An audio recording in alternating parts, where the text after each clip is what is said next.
Olá, leitores! Tudo bem com vocês? Eu espero que sim, porque hoje eu vim falar um pouquinho sobre as melhores leituras que eu concluí no terceiro trimestre.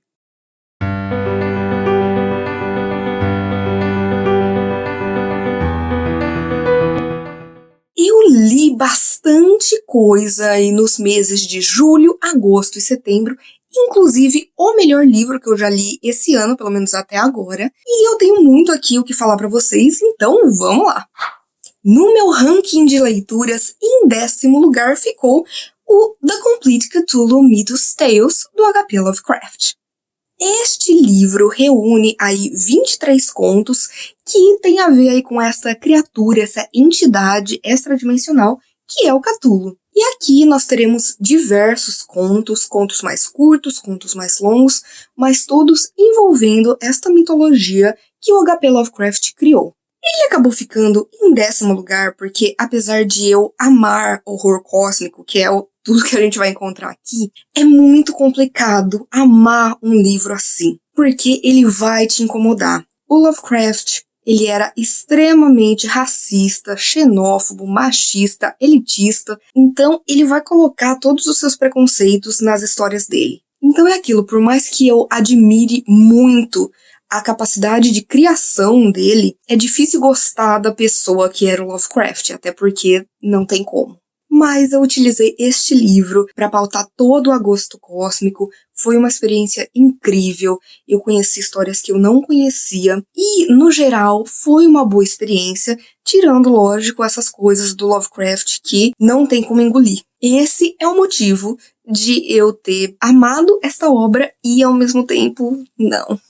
Em 9º lugar ficou A Princesinha. A Princesinha é um clássico infantil que vai contar aqui a história da Sarah, que é esta garota que é muito apegada ao pai. O pai resolve fazer uma viagem muito longa, deixa ela em um internato, e aí as coisas vão se complicar, porque ela vai despertar ciúme em algumas pessoas, inveja em outras, e amor e confiança em muitos outros colegas que ela vai fazer. E o maior dom da Sarah é que ela, apesar de ser uma menina rica, ela é muito humilde, e mais do que isso, ela tem uma capacidade incrível de inventar histórias, e isso cativa todo mundo ali que vai entrar em contato com ela. Mas vai acontecer uma coisa trágica na vida da Sarah, e ela vai perder exatamente tudo o que ela tem e vai virar uma serviçal. Mas este é um daqueles livros que vão te abraçar a alma, que vão dar aquele quentinho no coração, que vão fazer com que você acredite mais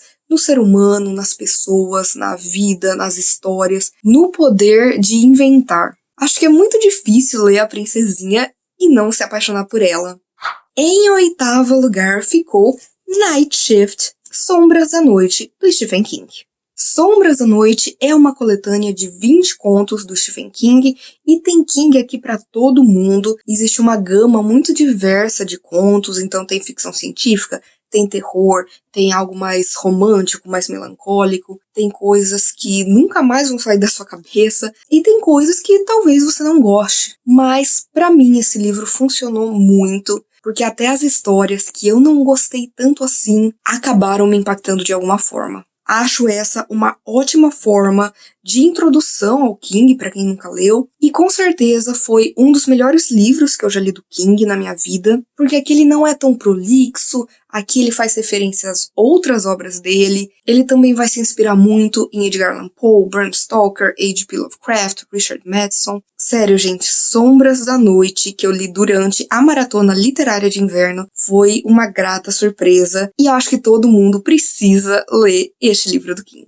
E em 7º lugar ficou Parasite Volume 9, Mid, do Hitoshi Awaki. Parasite foi um mangá que eu comecei a ler este ano e eu não consegui mais parar, então eu li as 10 edições, completei a história, e o 9º volume, ele não é tão bom quanto o 8º, que entrou aí no meu ranking anterior, porém ele é muito especial, porque além de ter muita ação e tensão, e você vê as coisas ali meio que se encaminhando pro final, aqui a gente vai chegar ao clímax da história do Shinichi e do seu relacionamento com o Mid, que é nada mais nada menos que um extraterrestre parasita que veio parar neste mundo, entrou no braço dele, ficou preso ali, e aí os dois meio que tiveram que aprender a conviver.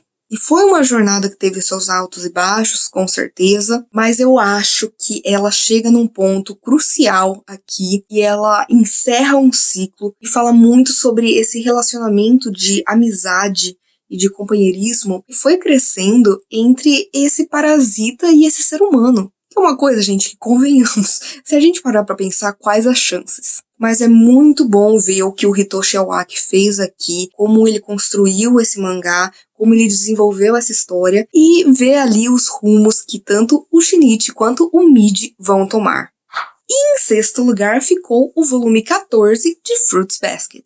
Vocês já devem estar cansados de me acompanhar aqui falando sobre Fruits Basket, que eu estou terminando de ler e quero concluir aí até o final do ano. E eu posso dizer que este volume foi um dos que eu mais gostei até agora, porque aqui a gente vai saber mais sobre a Rin, que é uma personagem que faz parte da família Soma, que é vítima da maldição do horóscopo chinês, que se alguém do gênero oposto abraça ela, ela se torna um cavalo. E não só isso, mas ela tem aí vários problemas, distúrbios, que a gente vai descobrir mais neste volume. Então eu amei conhecer essa personagem que eu não conhecia, eu adorei ver o relacionamento dela com os outros membros dessa família e principalmente a relação que ela vai estabelecer com a Toru, que é a protagonista da nossa história. Além disso, mais pro final, a gente vai ter um outro protagonista, que é o Yuki, que também faz parte dessa família, tendo aí uma grande revelação através de um ataque de pânico que ele tem, e isso acaba ditando o rumo de todo o resto da história. Além de eu ter adorado a maneira como a trama se desenvolveu aqui, eu acho os quadros lindíssimos, eu acho que a mangaka fez um trabalho excelente, e assim, com certeza, de tudo que eu li de Fruits Basket até agora, esse é um dos meus volumes favoritos.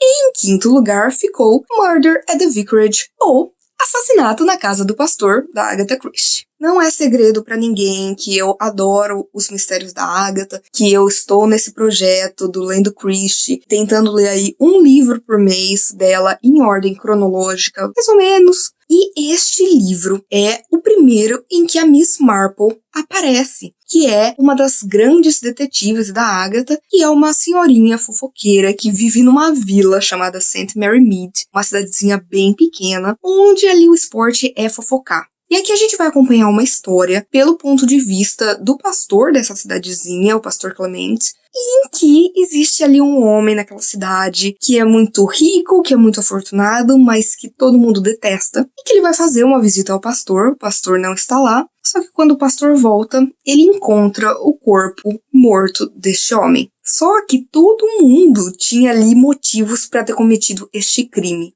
Então, o pastor Clemente, junto com as autoridades, vai aí tentar investigar quem é realmente o culpado, e enquanto isso, ali em plano de fundo, a gente vai ter a Miss Marple também observando e fazendo as suas próprias investigações. Um dos melhores livros que eu já li no projeto Lendo Christie, com certeza, até porque eu não sou muito assim fascinada pela Miss Marple, porque ela aparece mesmo em segundo plano, só que aqui, o trabalho que a Agatha faz para construir essa história e a importância que essa personagem vai ter, realmente por ser apenas uma observadora e uma fofoqueira, é algo inexplicável. Não apenas isso, mas ele tem muitas reviravoltas surpreendentes. E assim, gente, se você quer começar a ler Agatha Christie, já sabe, uma boa pedida é Assassinato na Casa do Pastor.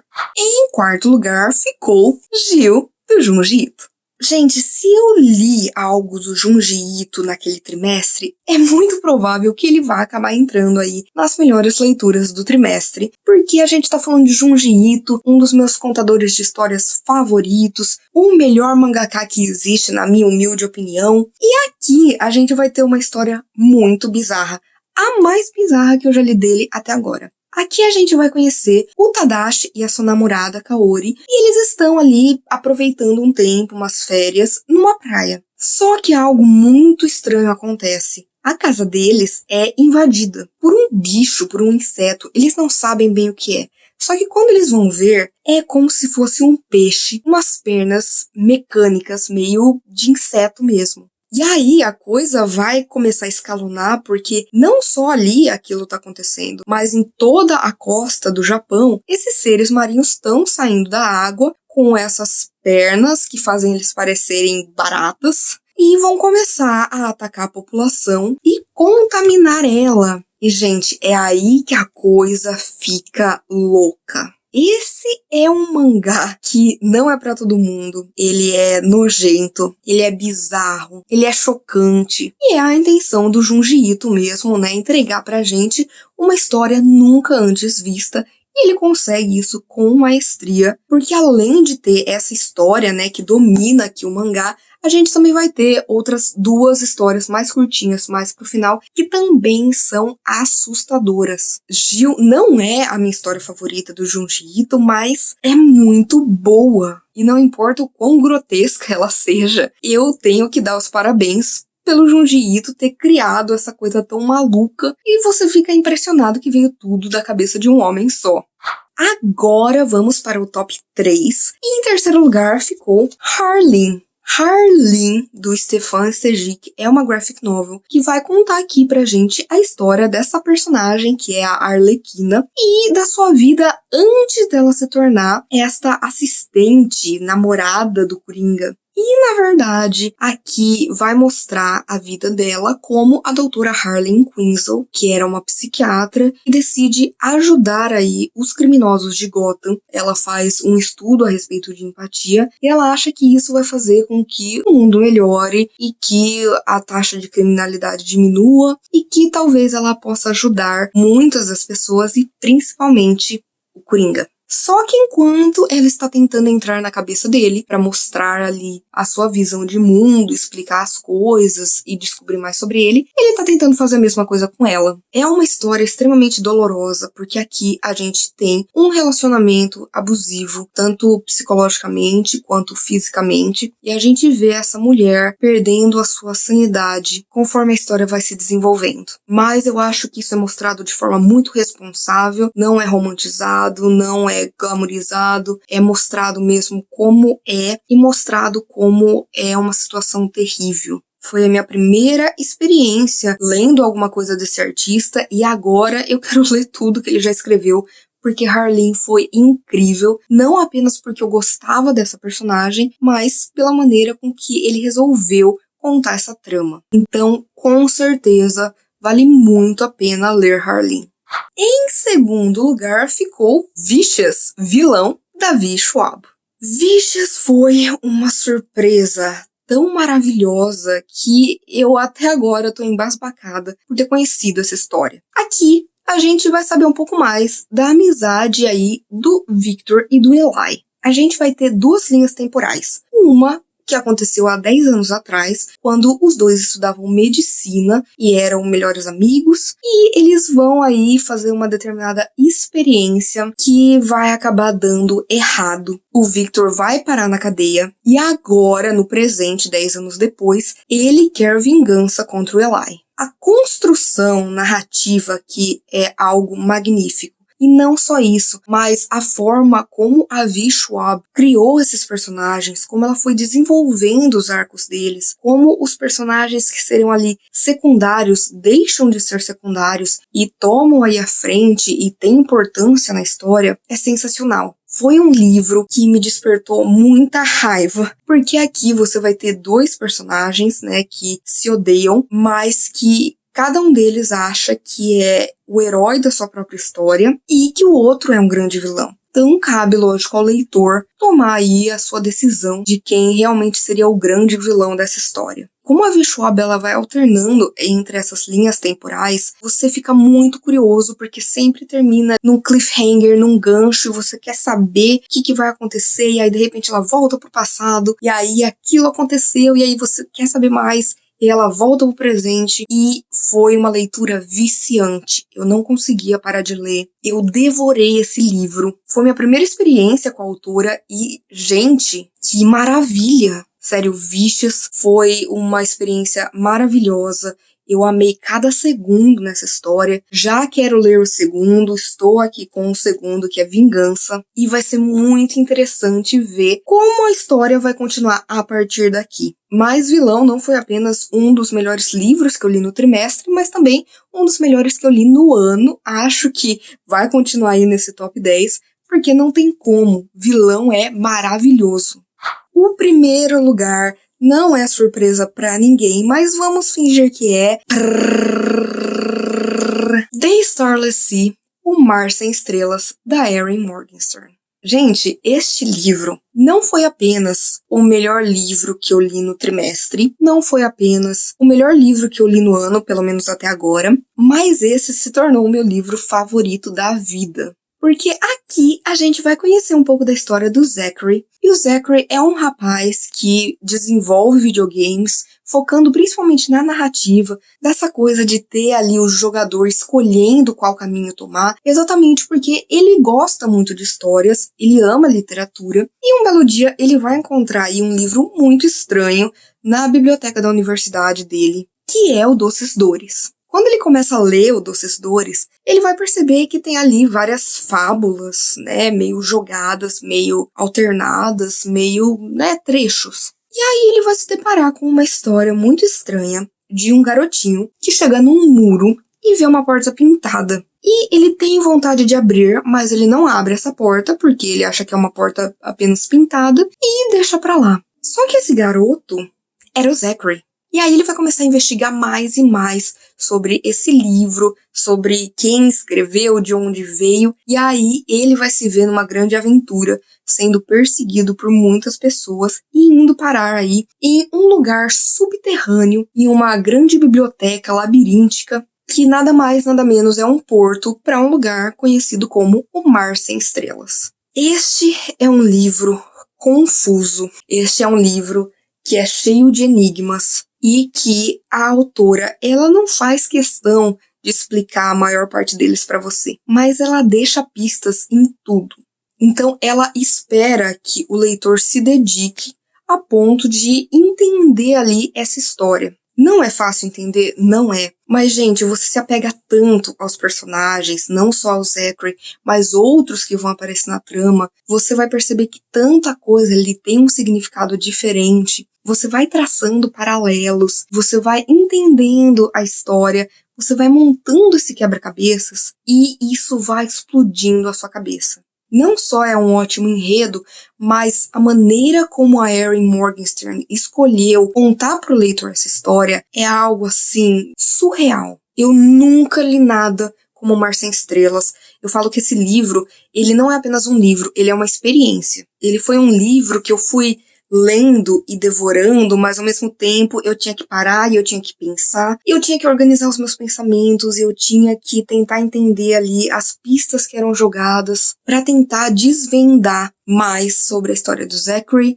sobre a história de outros personagens e sobre a história do Mar Sem Estrelas. Esse livro mudou a minha vida, mudou a minha percepção de muitas coisas. Tem vlog aqui no canal, se você quiser ver aí toda a minha jornada de leitura, desse que se tornou meu livro favorito. E não é à toa, O Mar Sem Estrelas ganhou meu coração e vai ser uma dessas histórias que eu vou carregar comigo pro resto da vida. E é isso, gente. Eu espero que vocês tenham gostado do vídeo de hoje. Se vocês quiserem continuar aí me acompanhando, conversar comigo, eu estou sempre nas minhas redes sociais, então não deixe de me seguir. Curta este vídeo, porque isso ajuda com que o vídeo vá para mais pessoas. Compartilhe este vídeo com seus amigos. Comente aqui embaixo qual foi a melhor leitura que você realizou no terceiro trimestre de 2021. Por favor, se inscreva no canal Livre em Livros e aproveite e já ative as notificações, porque você já sabe que toda sexta-feira tem vídeo novo por aqui. Então a gente se vê na semana que vem.